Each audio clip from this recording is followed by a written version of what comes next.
রথযাত্রার দিনেই খুঁটি পুজোর মাধ্যমে চারের পল্লী সার্বজনীন দুর্গোৎসবের 2025 সালের শারদ উৎসবের সূচনা হলো। এবছর তাদের 44তম বর্ষ।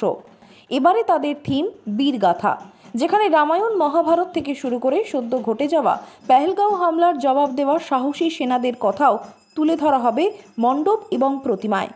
খুঁটি পুজোর এদিন অনুষ্ঠানে উপস্থিত ছিলেন উত্তর 24 পরগনা জেলা পরিষদের সভাধিপতি নারায়ণ গোস্বামী, বারাসত পুরসভার চেয়ারম্যান অশ্বনী মুখার্জি, বারাসত চারের পল্লী সার্বজনীন পুজো কমিটির সভাপতি আশিস ভরদ্বাজ সহ অন্যান্য বিশিষ্টজনেরা।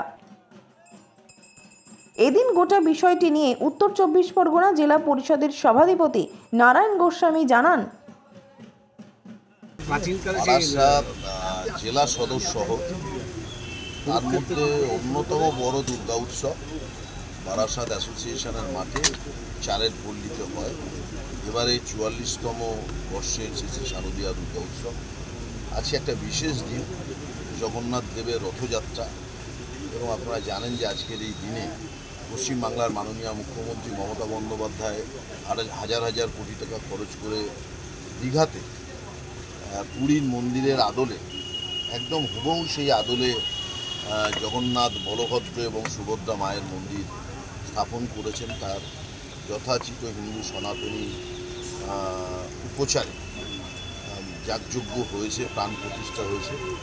সেই রথ আজকে তিনি টানবেন, শুরু করবেন, এবং আজকের এই দিনে, এই রথের পবিত্র দিন, জগন্নাথ দেবের সঙ্গে আমরা বাংলা এবং বাঙালির আত্মিক যোগাযোগ আছে, এবং এর মাধ্যমটা হচ্ছে শ্রী চৈতন্য মহাপ্রভু।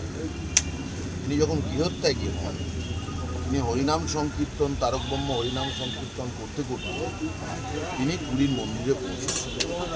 পুরীতে আপনারা সি বিচের ধারে দেখবেন, সমুদ্র সৈকতে, সেখানে চৈতন্য মহাপ্রভুর আবক্ষ মূর্তি রয়েছে। কথিত আছে যে তিনি পুরীর সমুদ্রের নীল জলে তিনি বিলীন হয়ে যান, সেই জন্য অনেকেই বলেন যে নীলাচলে মহাপ্রভু।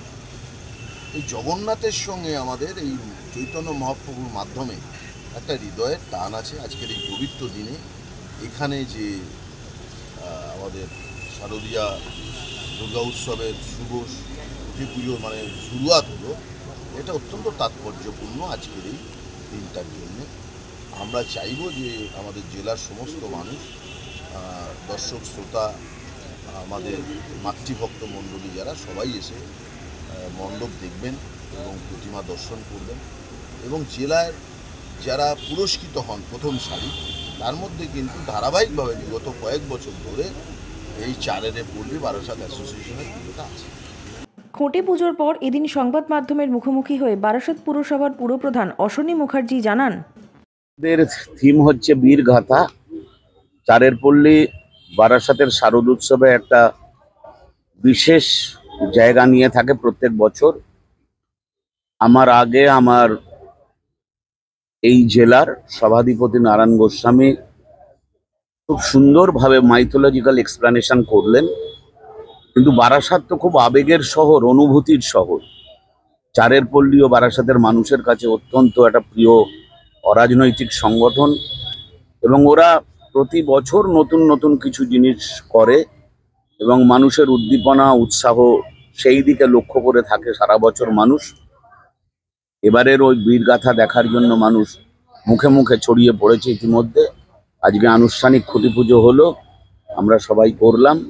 আপনাদের মাধ্যমে আমি বারাসাতের সমস্ত মানুষের কাছে অনুরোধ রাখবো, এই বীরগাথার কর্মকাণ্ড যখন চালু হবে, তারা যখন সবাই মিলে এসে যেন তাকে দর্শন করে। অন্যদিকে এদিন বারাসত চারের পল্লী অ্যাসোসিয়েশনের অন্যতম পুজো উদ্যোক্তা রাহুল নাগ সংবাদ মাধ্যমের মুখোমুখি হয়ে জানান, এই বছর আমাদের 44তম বর্ষ।